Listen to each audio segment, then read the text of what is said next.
Now, home is a lot of work. Just plain work. When work at home is planned and organized for cooperation, there can usually be more time for leisure. I'm certainly in favor of those things. Leisure, fun. Who isn't? Wouldn't we all be happier if we worked out a little system for living together in harmony?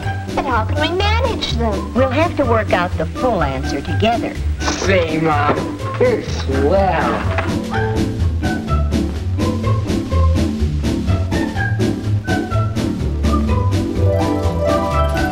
Most family problems can be solved through frank and friendly discussion, which points the way to a happy family life. You know, this is beginning to be quite a family project. It certainly is.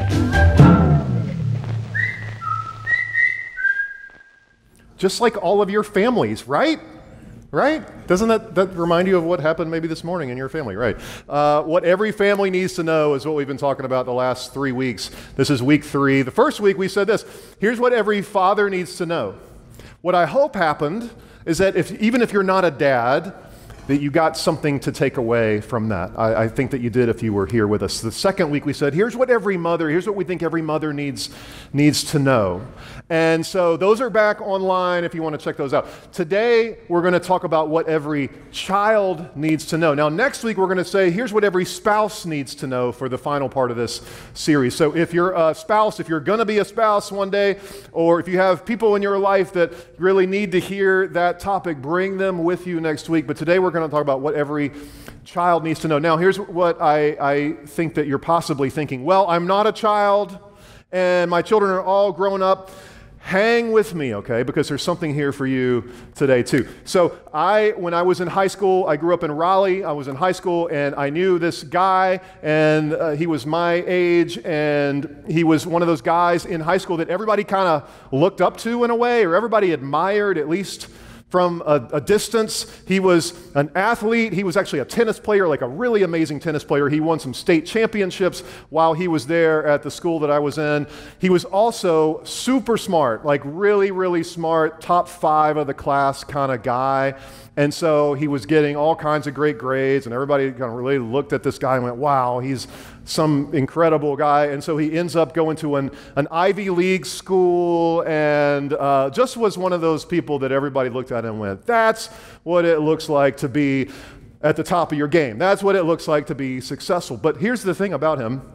The closer you got to him, the more you sort of realized this guy's kind of like, he's kind of a jerk. He just didn't treat people nicely. He was really cocky and arrogant, and he just didn't ever give you the time of day unless you were the person that he really thought, he wanted to talk to and include in his little inner circle. And I was definitely not one of those guys. And so the closer you got to him, it was just like, that's it. That's what everybody's talking about. That's what everybody wants. That's what everybody, is pointing to. That's what all these other parents are talking about and saying, wow, he's incredible. And the more you got to know him, the more you realize he's just not a very good guy. We are going to talk today about the difference between success and significance. Our tendency, and this is in life in general, so you can look at yourself with this, but I want to also talk to parents in the room, and I don't care how old your kids are. Our tendency as parents is to look toward success for our kids, like to set our sights on success. And we define that in a lot of different ways. We say, it's about your education. So I want to make sure that you get into the right college, that you get the right grades. And even in elementary school now, we're putting pressure on our kids to make sure that if you don't get this grade, then you're not going to get into that class. And if you don't get into the advanced class, then you're going to struggle in high school. And if you struggle in high school, you're not going to get into the school you want to. And it goes on and on. You know that hamster wheel that we spin on when it comes to education, right? So we tend to, as parents, go, we've got to make sure that you're here, and then you're here, and then you're here. Because if you don't, you're not going to be successful. And then we say, you got to get around the right people. Sometimes we say that. We want to make sure you're around the right people, not the wrong people. And so we do that with our kids. And then we're trying to steer them to the right career path. And so we got to make sure all those things line up, because if they don't, then you won't get the opportunities that you could really have to have the right kind of career path. And we say that because we want to make sure that they have a good living. Whatever that means, right? Then we don't make sure they have a good living. And what that tends to mean is that it's something similar to our living that we make, or maybe just a little bit better, right? And so nothing wrong with any of those things. But with our kids, and I think sometimes with us, we set our sights too low. We set our sights on this thing called success, and all of those things can happen. Like you can have the right education, right? You can know the right people, you can make the right contacts, and you can have the right career and make a good living and still end up being kind of a jerk, right? You can still end up being a bad person, and you can still end up not leading a very significant life. The question we're going to ask today is, what does true greatness look like? What does true greatness look like? In fact, I've been reading this book, kind of rereading it as preparing for this talk, and it's called Raising Kids for True Greatness by a guy named Tim Kimmel. We have about 5 or 6 copies left. There are some copies of this actually at the Info Center today, and you can just take one. They're free. We'd love to put it in your hands, especially if you're kind of in this process with your kids, thinking through what does it look like to help them achieve true greatness. What does that even mean? But we've got this one life, right? And if you're a parent, you've got this one life with your kids. And if you're a student right now, if you're a kid right now, hey, you got this one life. You got some things you want to do. And our challenge to you, our encouragement to you is, what does it look like to be significant and not just successful? What does it look like to really be great and not just go after this thing called success? Now, here's how I want to define greatness. I don't want to do it based on what I say or what Oprah says. What I want to do is I want to look at what Jesus says.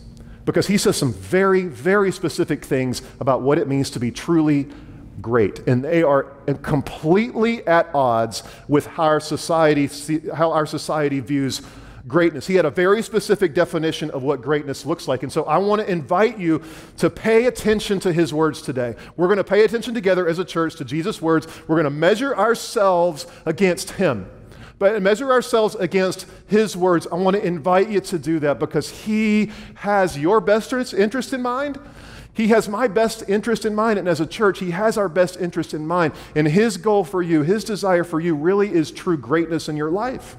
And if you have kids that you're pouring into right now, his desire for them is true greatness in their lives. And there are some things that we can do to help open that up. So I want to talk to you about what greatness is.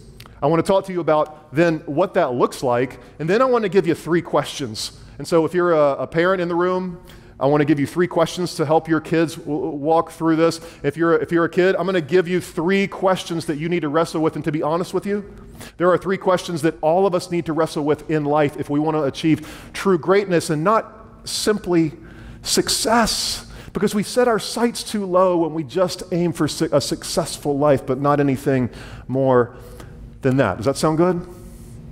So I want to read this passage to you from the book of Matthew.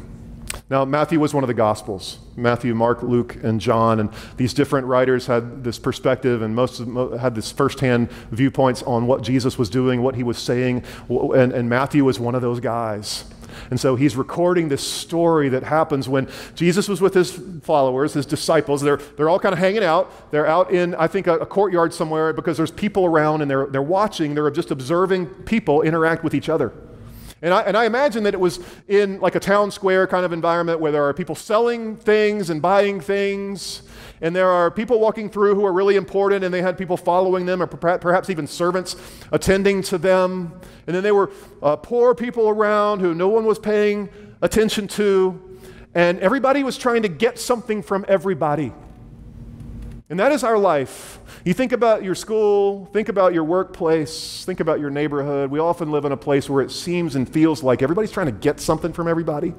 And Jesus and his disciples are just watching this go on in front of them. Now, for all of his followers, that's the world they'd grown up in. They grew up in a place where, of course, people are trying to get something from me. I'm trying to get something from them, and I'm going to get, mine first before they get theirs, or else I might not have anything. And so Jesus makes an observation. And here's what he says from Matthew chapter 20. It starts like this. It says, Jesus called them together. He says, come on over here. Come here. Let me talk to you guys. He's gathering in his team, right? Let me talk to you guys. Let me share with you what I see. He says that the rulers of the Gentiles lord it over them. And he's looking out on the crowd and he's saying, all these people, and the Gentiles were everybody that was not a Jewish person. He said, the rulers of them, here's what they do. They lord it over them, and their high officials exercise authority over them. And what he's saying is this is how the world works. Power and strength.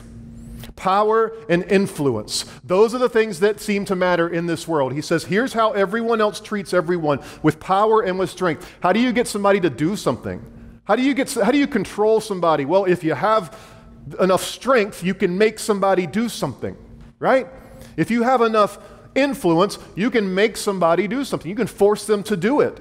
Those are strong things. Those are sort of real things that we use, to control people, to get them to do what we want them to do. And that was that the world that he looked in was using. They were using power and control. So he says, you know this. They all do this.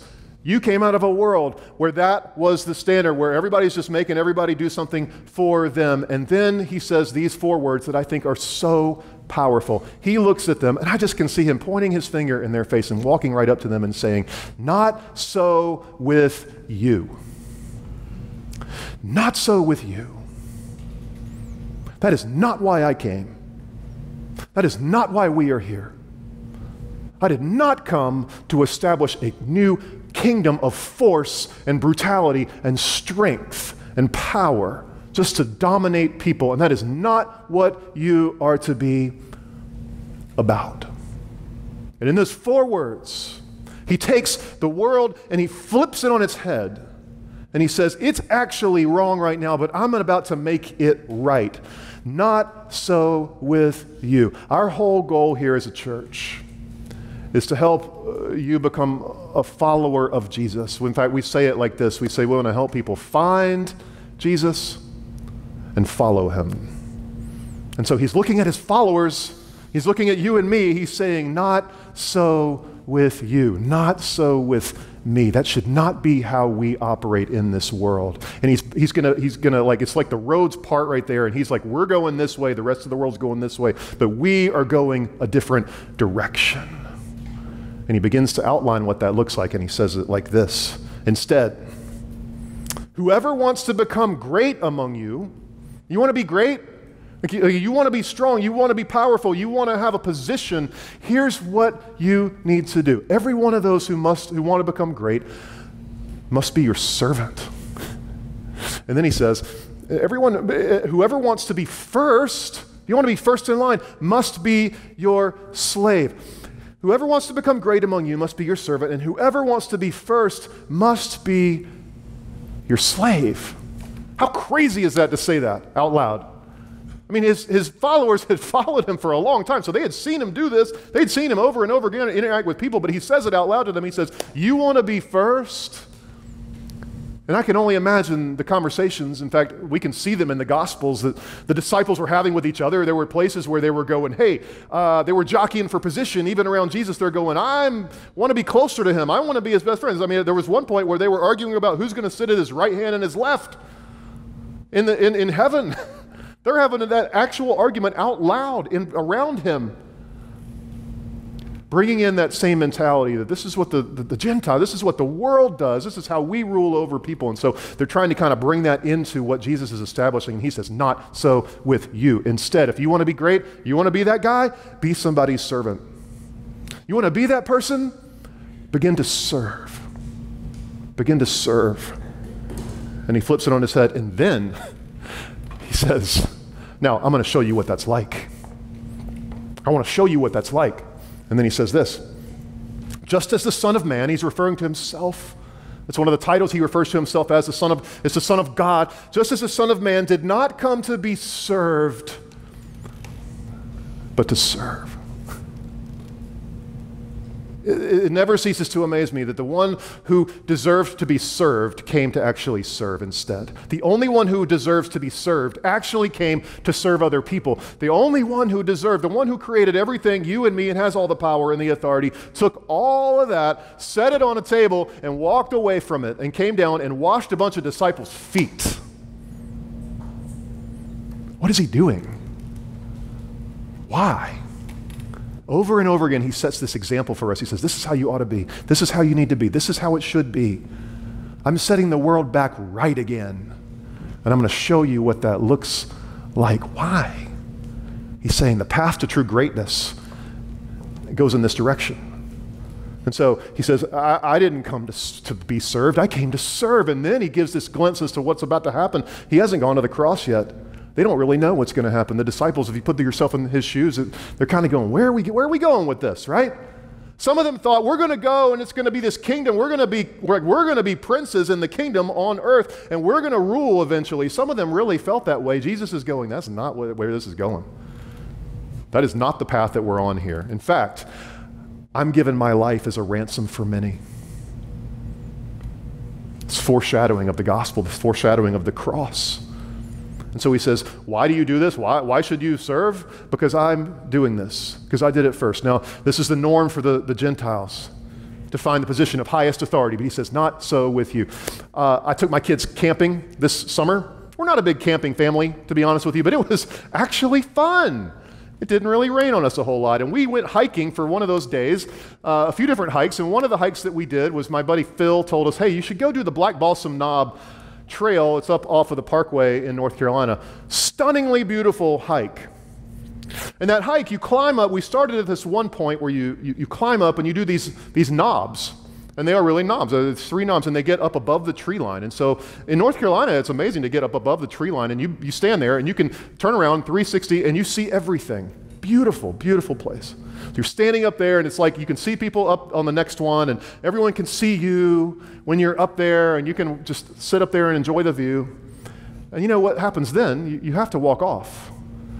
And you walk down, and so we were going to go to the next one. There were 3, and we're going to go to the next one, and we end up going down and descending down this trail, and really quickly we get off of the top of the knob, and we get down into the brush, and down into this trail, and I got to tell you, like it's taller than me. Just the greenery, the shrubbery, and the trail gets really narrow, and it gets really dark actually, and it's just you're descending and you're going, we were just up on this amazing place, and now we're like in the woods. Feels like you're in the middle of nowhere, and it's a little creepy. You're walking down that descent. Jesus says, greatness is the descent. Greatness is like a descent, and it can be dark, and no one sees you, and it's going to feel like you're all alone, and it might feel like no one's paying attention to you. He says greatness is not the ascension. We tend to think to live a great life, I got to be successful, and it's going to be always up and to the right? And so it's always going to be climbing, and I'm going to make sure that I get everything that belongs to me before I really do anything for anybody else. He says, no. Greatness, you want to be truly great, you serve. You descend. So the pastor, a guy named Bill Hybels, wrote a book called Descending into Greatness. And it's all about this. It's all about serving. It's all about what Jesus did. It's sort of this step. And it's what you're doing when what you're saying is, hey, it's not about me being served. It's not about me being served, and it's not about what I have, and it's not about what I do with what I have. It's about who you serve with what you have. And so it's not about how much I have, it's about who I serve with what I have, completely upside down in our world. When I was in high school, I did some stuff with my church growing up, and one of the things we did was we went on a trip together, and we went to the hills of eastern Tennessee. There's a lot of poverty in pockets in eastern Tennessee, and so we spent some time. I grew up in Raleigh. We drove out there for a week, and they took a bunch of high school students who were in this place where they were just living for themselves, all of us just very comfortable lives, and really the truth is we were living that life that Jesus talked about where, hey, it's about power and authority, and it's about my position, and it's about being successful and making sure that we have the right, all these things, the right. And then we step into this world. It was so different. And where houses are falling apart, and we're just stepping into people's lives that are really struggling, and have just had a tough turn. I mean, a lot of them, it's just a tough place in life. And we're just coming in as these high school students didn't even know anything, just trying to serve and it was a culture shock. And I just remember feeling like, and it wasn't anything that was about me, I just remember feeling like, I don't know that I ever really understood Jesus until I served people or stepped into someone else's life like that. And began to just go, I got to put myself aside for a second. And that's a struggle. That's a struggle for me now. It's a struggle as a high school student to do that. But I remember feeling like, wow, Jesus showed up here. This is what he did. And we're doing what he did. And it was really life-giving As crazy as that sounds. What are we called to do? True greatness is found when we give ourselves up and we begin to serve. What does that look like? Well, Jesus spells it out again in this other place where he's talking to a group of people. He says, I want to spell this out for you. Like, well, here's what this life looks like. You want to know what to do? We got to begin to put ourselves aside and serve and not be served. How does that look? Here's what a picture of a life like that looks like. And so I'm going to read this to you. And when I read it, I want to invite you to think about the places that you're in right now, like school, okay? Think about your school and think about what it's like when you walk in there, and think about how it can tend to be a place where the people who succeed get the applause, and success looks like either you're making great grades, or you have this amazing athletic ability and you threw a couple touchdown passes on Friday night and everybody celebrates that, or you're in theater and you're sort of a star there, or think about the environment that you're in where what's really applauded.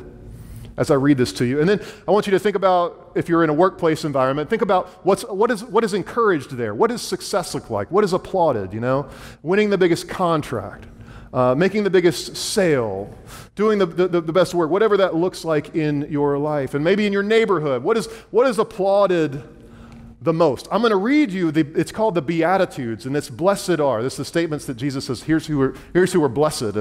And the truth is, when we live in the place that we live, it's usually like, we kind of think like this in a neighborhood. It's like, blessed are, who are the people that are blessed? Who are the people that get all the recognition? Like, blessed are the kids who won the swim meet last week, right? Or blessed is the guy who has the perfect yard right on the corner and there's not a weed in it. Is that any of you, by the way? You can raise your hand and be proud. I mean, I applaud that. I applaud your effort. Like, that's an amazing thing to be able to do. And we tend to celebrate that in our neighborhoods, right? Like those kinds of things. Blessed is the family who washes their car every single weekend out in the driveway. I mean, those are the things that we tend to look at. Here's what Jesus says. I want you to think about where you live right now and where you work or where you go to school. Here's what he says. Imagine what it would look like if this happened in your place. Blessed are the poor in spirit. What does that look like in your place right now, in your school? You know what that means? It's like, blessed are the humble. The humble, the people who know they don't deserve everything. What does that look like? Blessed are the poor in spirit, for theirs is the kingdom of heaven. Blessed are those who mourn, really? Like, who mourn? That means that you've suffered something and you're sad, you're struggling with it, it's affected you. Blessed are those who mourn, and maybe it's mourning for someone else who's struggling with something in their life and you're just walking alongside them. He says, you want to be great, blessed are those who mourn, for they will be comforted. Blessed are the meek. Our world says, blessed are the strong, right? Not blessed are the meek. What is that? Blessed are the meek. The people who don't assume everything is for them. Blessed are the meek, for they're going to inherit the earth. By the way, the strong are the ones who think they're going to inherit the earth. They're the ones who are trying to inherit the earth. He says, blessed are the ones who know they don't deserve it, because they're the ones who are going to inherit the earth. Blessed are those who hunger and thirst for power. No. Blessed are those who hunger and thirst for the best GPA. No. Blessed are those who hunger and thirst for the most money. No. Blessed are those who hunger and thirst for righteousness. For things to be made right, for things to be made whole, for they will be filled. They will be filled, he says. Blessed are the merciful. How often have you found yourself being merciful lately? Isn't it easier to be vengeful than merciful? Blessed are the merciful, he says, for they will be shown mercy. Blessed are the pure in heart, for they will see God. Blessed are the peacemakers, the people who pull people out of conflict, help them build a bridge, reconnect them, those who make peace in their world. Blessed are the peacemakers, for they will be called children of God. You know why? Because he made peace with us. He came as a ransom for many, and he made peace with you. So blessed are you if you're a peacemaker in your world. Blessed are those, he says, who are persecuted because of righteousness. Persecuted? Really, Jesus? Blessed are those who are persecuted because of righteousness, for theirs is the kingdom of heaven. One way that we get there is to begin to think of God in abundance rather than scarcity. I think so many of us approach God with the mentality that I'm a scarcity believer. In other words, I believe that God only has a limited supply of things, and once he gives it, it's out. So that means I only have a limited supply. So I have a limited supply of resources. I have a limited supply of time. I have a limited supply of love. I have a limited supply of patience, that's for sure. I have a limited supply of everything. And when I have this scarcity mentality, the mentality is, I better get mine first because all of it's going away. It's very scarce, that resource, those resources. So I better make sure that I got everything I need first before I give to you, before I serve you. Let me tell you something. That God doesn't exist here. The God of scarcity. The God of abundance does.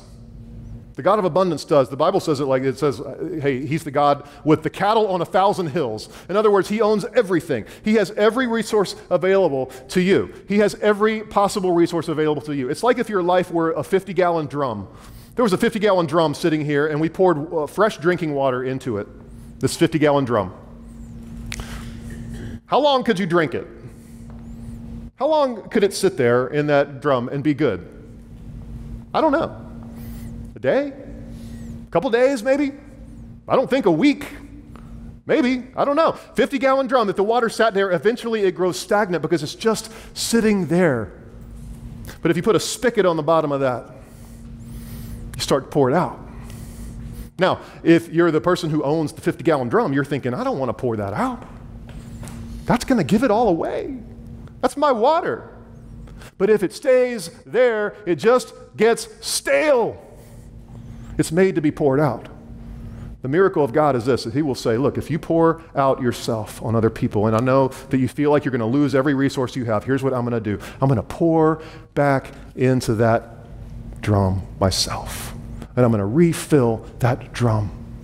It's in God's economy, he's a God of abundance. And in his abundance, he says, you continue to pour yourself out, I will continue to pour myself into you. I will fill you up. And there's a trust in that, isn't there? There's a faith in that. There's a trust to say, God, you're the God of abundance, and I'm going to trust you, even though that doesn't totally make sense to me. And if we think that God is an abundant God, we can just say, I can give, and I can serve, and I can love, because God always gives me more. He's always going to give me more. Some of you today are in a place where you just feel like, I'm that 50-gallon drum, and I'm really like low. I'm really low. I'm empty almost. I want to invite you to trust that God's going to fill you back up. Sometimes it takes opening that spigot anyway and beginning to pour out, and then God says, oh good, you trusted me. I'm going to start to pour back into you. It's amazing how God does that in life. So I want to give you these three big questions. And these are three questions that if you're a student, you can begin to ask. I want you to begin to ask these. If you're a parent, I want you to begin to ask these of your kids and ask these in terms of how you're talking to your kids. If your kids are already gone, and that's fine too, you can still ask these questions. And if you're living by yourself right now, you can ask these questions of yourself and other people that you're in influential relationships with. But I want to give you three questions. We're talking about what every child needs to know. These are the three things I want to encourage you to think through. The first one is this: who is my master going to be? You want to live a great life, not just successful, you want to live a significant life. Who's my master going to be? Like, who's in charge of me? Who is that person? Is it going to be me? Is it going to be God? Now, it kind of looks like this. Who's going to sit in this chair? If I sit in this chair of my life, I'm in control. Feels kind of good. Like I'm calling the shots. I'm doing what I need to do. I'm making things happen, right? Like I got my life in front of me, and I'm the one who's in charge. And God's saying, hey, that's a choice. That's a choice. You want to go the successful route? I mean, you could try, and you might climb up that ladder. You might actually make it. Might not. But God's going to say, hey, that's no way to live a significant life. If you want to live a significant life, you got to get out of that chair And God's saying, you got to let me sit in that place. Now, God's not somebody who's going to split it with you. I'm just saying. Some of us play that game. He's not one who's going to say, oh, we'll just do halvesies. Like, you do one half and I'll do one half. You can be my co-pilot, None of that. God's saying, I want it all. He's inviting you to turn that over to him and saying, hey, you want to live a significant life? Let me sit in this chair. So my question to you is, who's sitting in your chair? Maybe you've come today, and be honest. This is a place to be real, okay? We don't do pretend church here. Be honest. Are you still sitting in this chair of your life? Just be honest. If you are, the invitation to you is, please, get up. Let him have it. Surrender that thing to him. And begin to live a great life. Who's my master going to be? You look through the scriptures and you find out who's great, like who are the great people in the Bible. You see people like Abraham and Ruth and Esther and David and Joseph and Daniel, all these amazing people. You know what they had in common? They were all human, for one. They all totally screwed up life in many ways, and they all had gotten out of the chair and let God sit here first. Who's your master going to be? Second question is this. As a kid, you need to ask this. As a parent, you need to know that this is one of the most important questions that you can help your kids ask. Who is my mate going to be? Who's my mate going to be? We talk about master. Who's my master going to be? Who's my mate going to be? Now look, we can do a whole message series, and we will at some point, on this topic and the other one too, but who's my mate going to be? Here's what I want to tell you. I worked at a golf course in high school, and I got to drive golf carts all over the place, and so it was fun, as a kid to do that. And some of those golf carts, most of them had a governor on it, and a governor would slow it down, okay? So you get going, you think you're going to go fast, and then all of a sudden it just pulls it back to like a steady 9 miles an hour or whatever, and you're going, oh man, I got these carts have governors, okay. Occasionally, some guy back in the shop would take that off. And there'd be like 2 golf carts around there that were known for, those are the ones, right, that could go fast. And you could get in one of those, like, cart number 49, that's the one you want, because it'll fly. Like, it will fly, right? Who is my mate going to be? Your spouse can either be one of 2 things for your faith. For your faith, and this is the question to ask. Is your spouse going to be a governor who sort of slows you down and keeps you in check for your faith, or is that person going to be like rocket fuel? And you want to look for the person who's like rocket fuel to your faith. To your faith.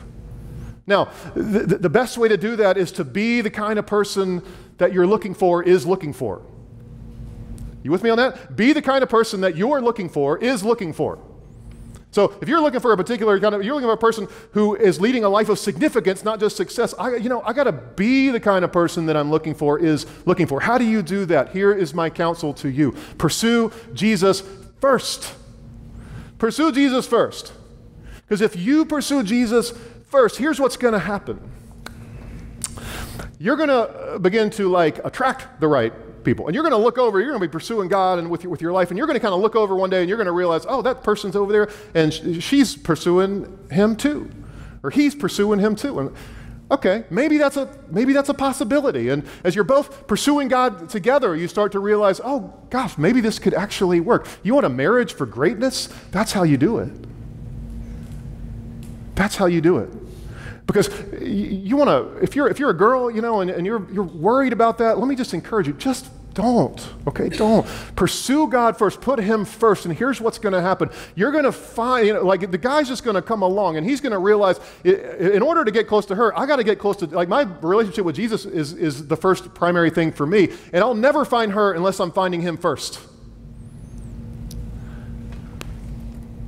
Who's my mate going to be?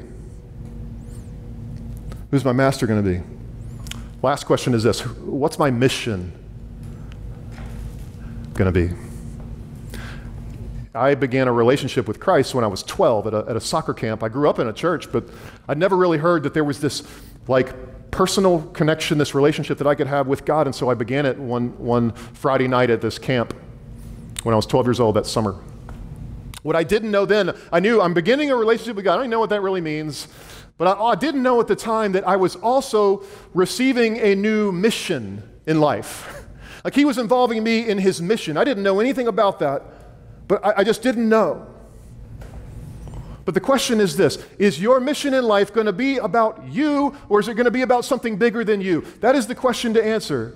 Is it about you, or is it something bigger than you? Because if it's about you, that's a whole different path. It might lead you to success. I don't know.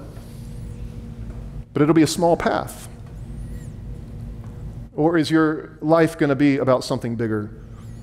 I began to realize I want my life to be about something bigger. Now, if you pursue God's mission for you, you know what that could look like? It doesn't mean you have to become a pastor and start a church. Okay? Now, here's what I'd say. It'd be awesome if God leads you in that direction. How cool would that be? But here's what it really means. You know what we need you to do? We don't need you to necessarily go off and do, the thing you think is the most extreme, or whether it's go be a missionary halfway around the world, unless God's calling you to do that, and we will support you and go with you and encourage you. But you need to do this. We want you to find out what you're passionate about, find out what you're gifted in, and fan the flames of that. But here's the trick. Don't do it for yourself. Don't do it for yourself. Don't do it for your own glory. Do it for God's glory. So here's what we need. We don't need for everybody to become a full-time vocational pastor. We need for people to become like an amazing teacher. And be, if you're passionate about teaching kids, teach kids and do it to the glory of God, not the glory of yourself. We need people who will become amazing musicians.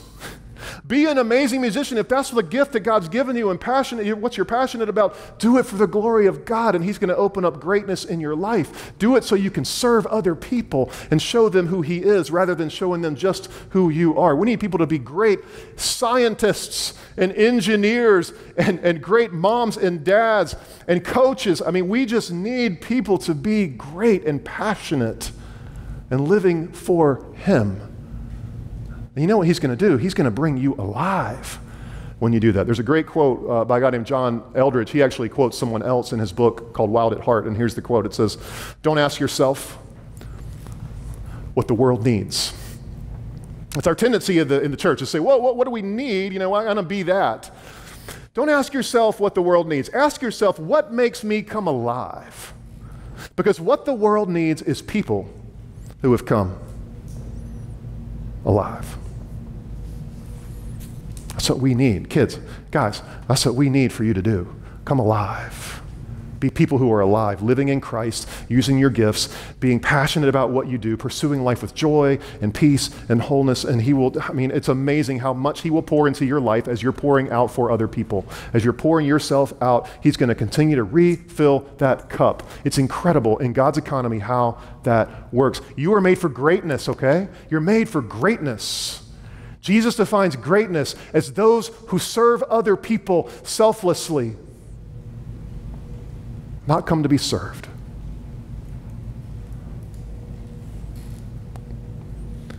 It begins by answering these three questions. Who's my master going to be? Who's my mate going to be? What's my mission going to be? And that's what every child needs to know. Will you pray with me? God, we come before you, and I just want to thank you for our church. I want to thank you that you have come and set this standard, and it is so opposed to what the world believes and thinks, and yet there's so much life in it. Everything around us screams at us, don't do that. Don't give away yourself. Don't give away your time, your resources, your money, your abilities. Don't do it for anything other than your own success. And yet, God, you are coming and saying, would you just drop all that for me? Would you lay your gifts, your abilities, your passions at my feet and just see what I'll do with them? Just see. Just see how I'll magnify what you're already good at, how I'll magnify it for the benefit of so many people around you.